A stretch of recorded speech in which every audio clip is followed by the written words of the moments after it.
But if you keep holding out, thinking things aren't that bad, a couple of weeks is going to turn into a couple of months. That's what happens when you keep giving people, stupid people, incentive to go out. You close all the cool places for people to go out. Guess what? They're not going to go out. They're not going to gather as much.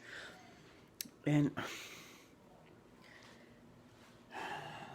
it's just frustrating because I feel like the place I work at needs to close.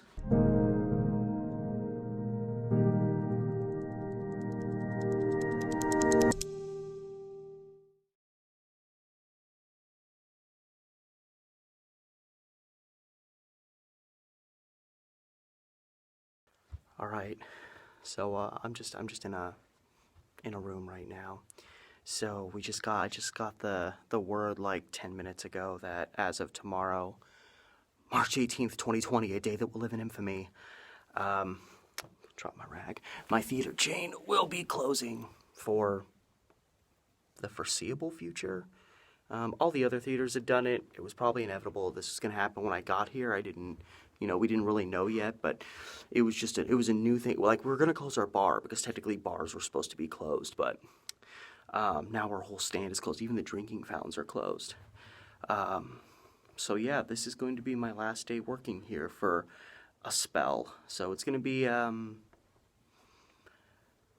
interesting. I don't think it's really going to hit me for like 2 or 3 days, like what's actually going on. I mean, I know what's going on, but I feel like it's not going to hit me for a little while.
So it's kind of just starting to hit me a little bit, the idea that I might not be in this building for a couple of months at this point. Whoever cleaned this did not get all the armrests.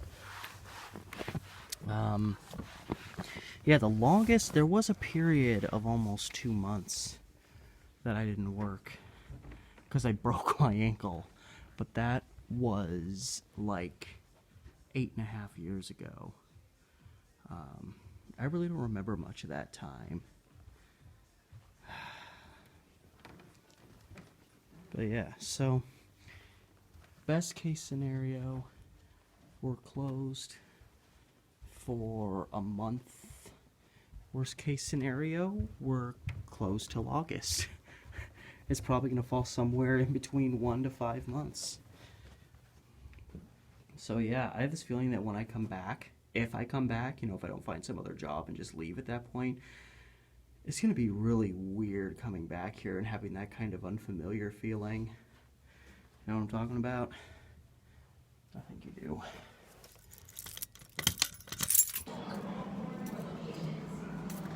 Bye, everybody. And on that note, I am officially unemployed for a while. Well, I guess we're getting paid through next week, so technically I'll be unemployed in like 9 days.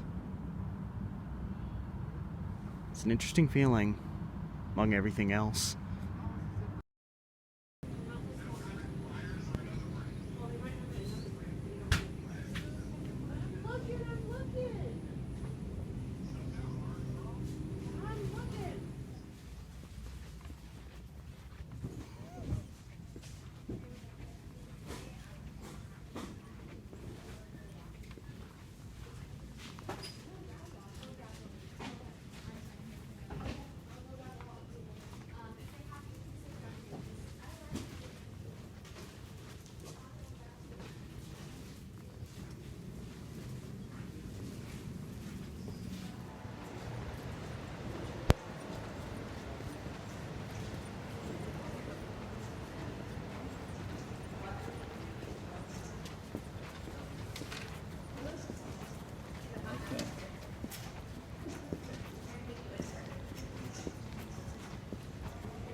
Thank you. You're welcome.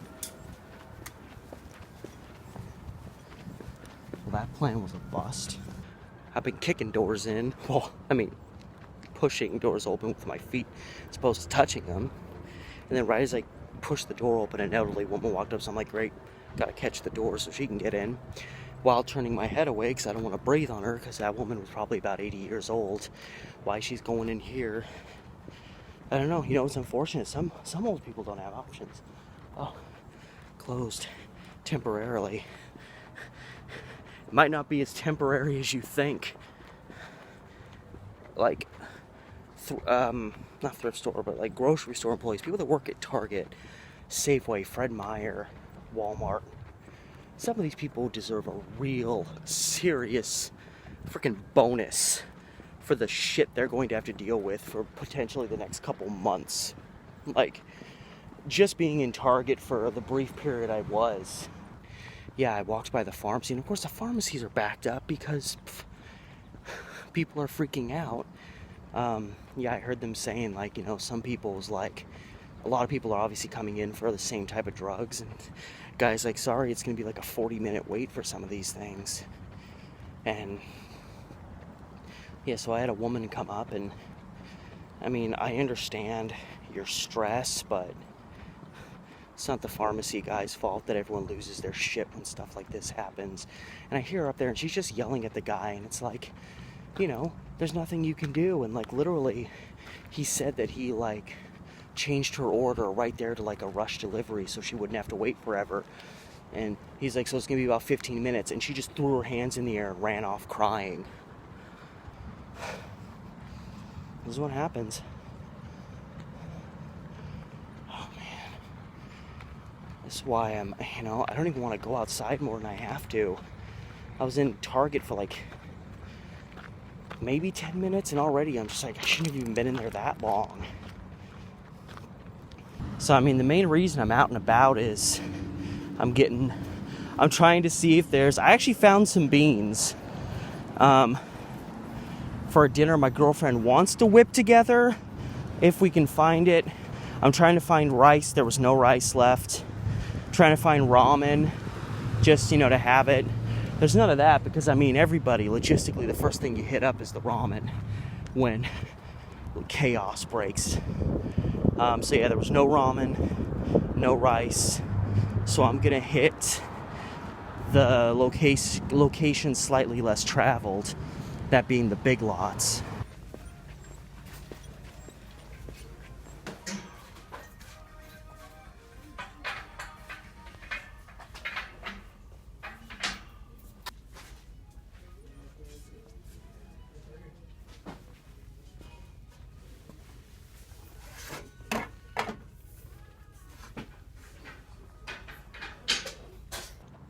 Stressed out. There's still too many people out and about, and I don't like being near any of them. You know, I think there's still only one reported case in Portland, so if it has spread, it's hopefully not a lot of people yet, but I've worked too hard trying to keep myself clean to get breathed on by that, or to walk in the same air that all these people are walking into. No, thank you. And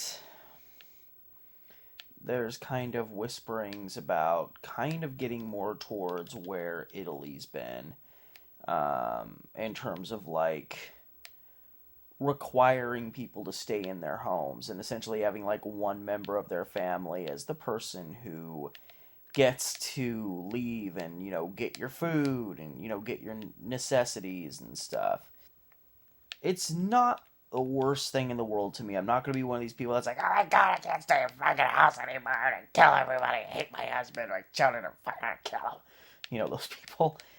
I mean, we got people that have been inside for 2 or 3 days that are freaking losing their minds. And it's like, really? Are you just that fucking inept? I mean, America. Might as well do it now, since, what's the point of waiting any longer? The longer we wait to do stuff like this, the more people are going to get sick and the longer it's going to take for things to curb. So, I don't know what, again, it's this fucking American thing, where it's just like, everybody expects everything to just conveniently go away. Just ignore it. It'll leave. Like that creeper at the door. Just ignore him. He'll go away. So everyone just expects this shit to go away, but then they keep doing that which drags this kind of shit out, like going out to public places where a lot of other people are going to be. All it takes is one person in a group sick, and next thing you know, some of those people are going to get sick, and then they're going to see people, and they're going to get them sick, and on and on. That's why shit spreads so quickly. And, you become contagious long before you even know that you're sick, so you're going about life acting like everything's fine. You're meeting with who knows how many people. I mean, if you're one of these people that it takes 13, 14 days to start feeling the effects of this virus, I mean, how many people do you see in 13, 14 days? I mean, I'm an introvert. I don't really see it, but I mean, if over a 14-day period, I would work about 8 to 9, 10 days.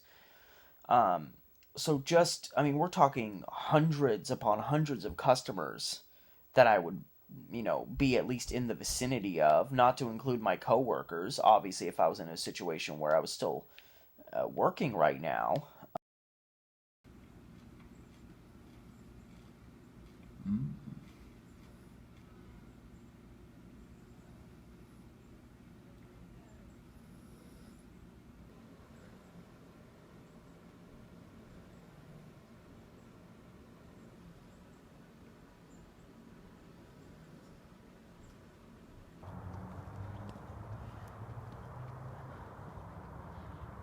Tis nighttime. Is that a star? Maybe. I don't know. That's probably a plane. That's too big. I don't know. Maybe that's a star. It's about the only good time to go outside is when it's laid out and everybody else is inside. Oh, it's a bit chilly out here. Maybe I shouldn't have worn a short sleeve shirt. But, that's my challenge. That's my cross to bear. Just thinking about all this insanity, and who knows how far it's gonna go, but we as human beings, and I'm guilty for it as much as the next person, but we don't really worry about stuff until it's on our, big things that happen. We don't worry about it till it's right there in front of us, till it's in close proximity to wherever we may be. We don't really worry about it till it's close to us. I wasn't really thinking about it much myself, admittedly. I think a lot of us need to be admitting to that, because a lot of times when these things pop up, the only people that pay attention are the people that are kind of paranoid, or the people that have severe health concerns, that every new bug, every little thing is a potential harm to them. But the rest of us, for the most part, kind of don't pay attention. And a lot of these random illness scares have proven to not be anything near where they said they'd be, so it's kind of this boy who cried wolf thing. And we're like, oh great, now there's coronavirus, and we, you know, we don't want to hear about it now because we've heard about everything else. And then I remember when it finally hit Oregon, and you know, I remember when it hit Washington, and there was the first few deaths in Washington, and now there's been several deaths in Washington, and honestly, I'm kind of surprised that there's only as many people that have tested positive in Portland and Oregon as there have been with our close proximity to Seattle. A lot of people travel back and forth between Portland and Seattle, either to visit friends, family, business. My friend lives in Seattle, and he used to have to do a lot of like out-of-town trips, and he'd come back to Portland all the time on business, but that's one person doing one job. It really first hit us. There was a case, Forest Grove. Someone tested positive in Forest Grove, which for those of you that aren't from around here, Forest Grove is like, I don't know, 25 miles west of Portland. And then there was a case that popped up in Hillsboro. Hillsboro was like also fairly west of Portland, but just east of Forest Grove. And then about a month ago now, to be honest, somebody in Lake Oswego tested positive, and now you're getting close because Lake Oswego borders southwest Portland. And you know, like this, all back here, this is a big old folks home. It's, you might say it's bougie by standards, but I mean, here's an old folks home. One person here gets it, and it's probably going to spread rapidly, especially with how long you can have it and be contagious without knowing. Right on the other side of it is Main Street, which I walk up and down to go to my Max. Not going to be doing that a whole lot over the next couple weeks, but you know, there's a lot of homeless people that have set up camp there. And, you know, hopefully this doesn't become a thing that a lot of homeless people get, because they'll spread it around to each other a lot, because a lot of them tend to, you know, they build camps, and a lot of them, you know, camp in and around each other. And then, you know, the way we deal with the homeless is we, you know, we let them stay somewhere for a little while, then we make them pack up and relocate, and we herd them around like cattle. So not only do you have a lot of homeless people camping really close to each other, sometimes sharing tents together, which is a horrible setup if even one of them is going to have coronavirus. And then on top of that, after they camp close to a bunch of people and spread it to some, then they're forced to relocate. So then they all can take their coronavirus and move it over here and spread it to people, then get pushed away again and move it over here. And, you know, oftentimes police officers are involved in, you know, trying to get them to move. So then, you know, who knows if you got a couple police officers that are going to get it. I mean, it's just, you know, and it's troubling to think about it getting bad in Portland, you know, in relation to the conversation about our police force, because we've had ongoing issues with our police department in terms of shortages, not having enough people. I know like a whole bunch of people were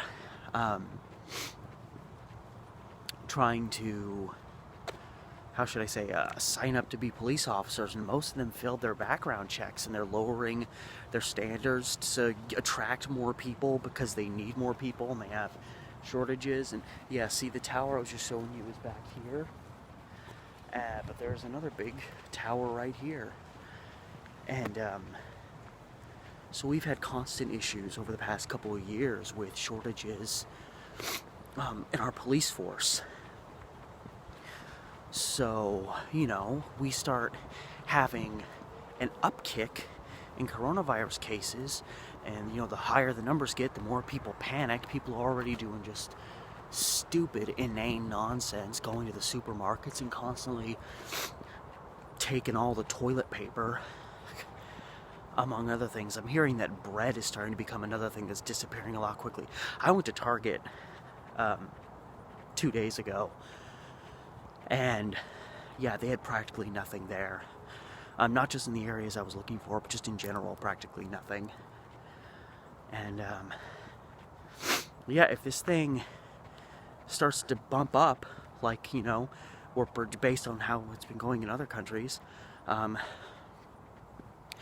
going to have a city with a lot of people, and of course this is going to be an issue in a lot of cities, but some, their police departments aren't as messed up as ours are. We're going to be having a lot of people losing their minds and a kind of weakened police force to deal with it. So that aspect, not looking forward to. And I gotta get back inside because I'm getting cold out here. This short sleeve thing was a dumb idea. I don't know what I was thinking. So this is how paranoid I've become. I know I got one thing of chicken gumbo and jazzy jambalaya soup like before things got really bad, and then yesterday I got another jambalaya. So I'm like, if it's that jambalaya, then it's over there. But maybe it's this jambalaya, and if this one has coronavirus, it's gonna put coronavirus on here. But what if that's the corona? They could all have corona. Yeah, but seriously, whichever one it is, I bought it yesterday. It's been a day and a half. If there's even the slightest of all odds that there was coronavirus, it's probably dead. That being said, I'm gonna take my luck with this bad boy. Alright, so here's the plan. I need to get a few provisions, not a lot, stuff that I can get at a simple corner store. So the plan is I'm going to go to this real rundown piece of shit store that practically, well, the main reason I'm going there is practically nobody goes there. So this is, I'm pretty sure, the first time I've gone outside in shorts willingly since like middle of last October, and it is March 20th today, but it's supposed to be almost 70 degrees. Too bad there's sickness in the air. I've been to this store maybe 10 times, never once seen anybody else in there. They also don't allow backpacks, so I got nothing back here, so whatever I buy, I'm gonna have to carry back, so I can't buy too much. I'm not gonna lie, I'm mostly going there to get energy drinks. And still, I'm seeing a lot of people doing yard work, which, I mean, the weather's perfect for it, but also, I mean, if you want to bridge that gap between quarantining and not losing your mind, you might as well go out and do something like right in front of where you live, like still kind of in the confines of your own property. Every time I go this sketchy way, they've re-graveled this so it's not so treacherous, but I love taking a pass by this old sketchy boarded up house. Every time I pass this by, I have to get a video of it just cause. And yeah, this used to be, I mean, this is a downhill, you know, gravelly stretch, but this used to have deep holes. Like, I don't know how people made it up going the other way. But yeah, the store's a little bit over here. I'm planning on cutting through the school over here if I can, because Lord knows there ain't no school today. Yep. Pretty docile. Mainly the reason I'm tracking this particular event, recording this event, is it's probably going to be the only time I'm outside today. This is about as adventurous as life gets for now, and even still, it's a little too adventurous for me, too rich for my blood. Wish I could hop this fence. I know the store's just the other side of this sketchy trailer park, which, you notice, yeah, these rundown trailers, but they got the satellite dishes. This one's got DirecTV and Dish HD on it. Those two. You know, it's a sketchy trailer park when you've got two dishes on the side of it, and they're both probably worth more than his apartment or than his home is altogether. Huh. That's interesting.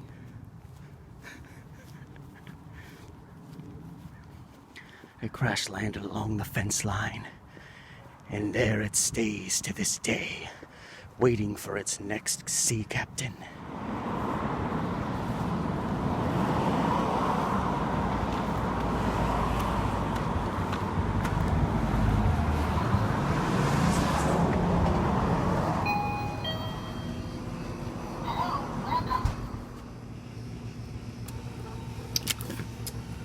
Do you need receipt? No, it's fine. Okay, thank you. All right. Yeah, Thank the processing machines everyone's using it nationwide. you. Yeah. It's overloading the server. Yeah, I bet it is. Thank you. Yeah, right before I left, because, you know, smaller stores tend to take a little longer with, you know, how long it takes to process stuff, but it took a good, like, 90 seconds. Yeah, and he told me that, you know, everybody's using these processor things and all the systems are getting overloaded, so everything's taking forever. And I got a bag when I wasn't going to, because who knows what's on this. I mean, probably nothing, but it was instinctive. I always get a bag, so I just said yes when I was gonna. I had a plan organized.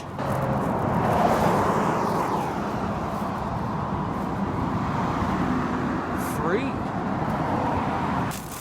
Time for drastic measures. Not just on my hands, getting it on the handle of this bag and touching this some bitch all over. So I might as well at least get the upper part nice and sanitized. I'm obviously going to wash the cans when I get home, but at least from here on out, this part is sanitized. How about a little for you? Yeah. There we go. So dumb. Oh.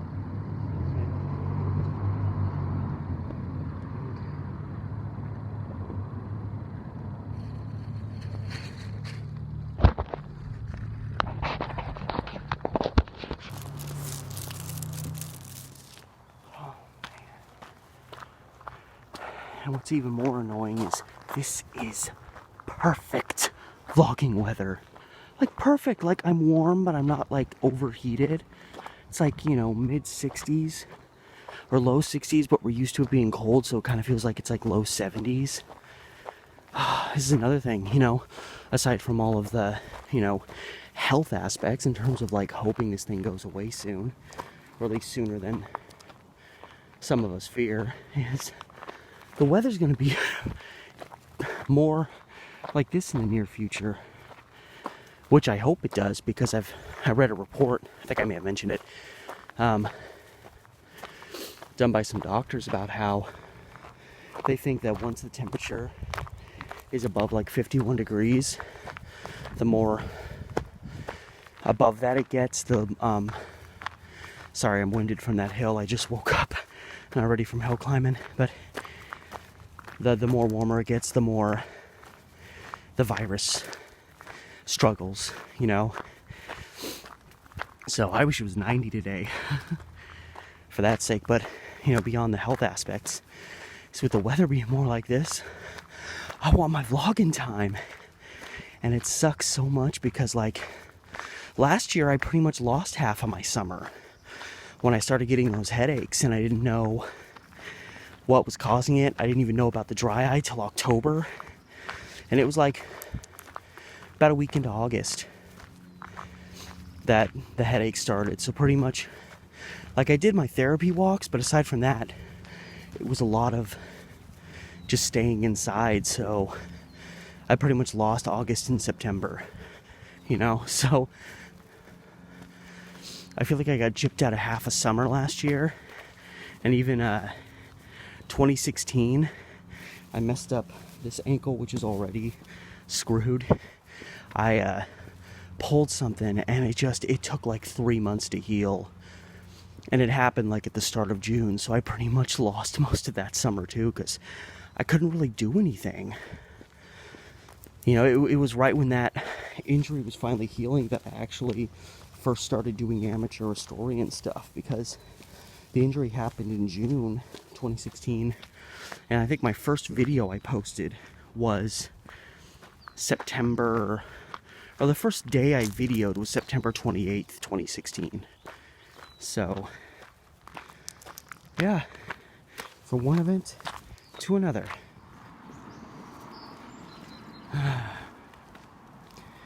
Hard to believe so much stuff has happened. Hard to believe that it's only been, well, just over a week since things got really chaotic. You know, it was really, I mean, I know certain areas were having booms with coronavirus cases already. Hell, right up in Washington, that was happening. But in a lot of places, you know, life was still kind of going on as usual. And then the NBA suspended their season, and all of a sudden it was like, whoo! That was only 8 days ago. Feels like it was a lifetime ago with everything that's happened since.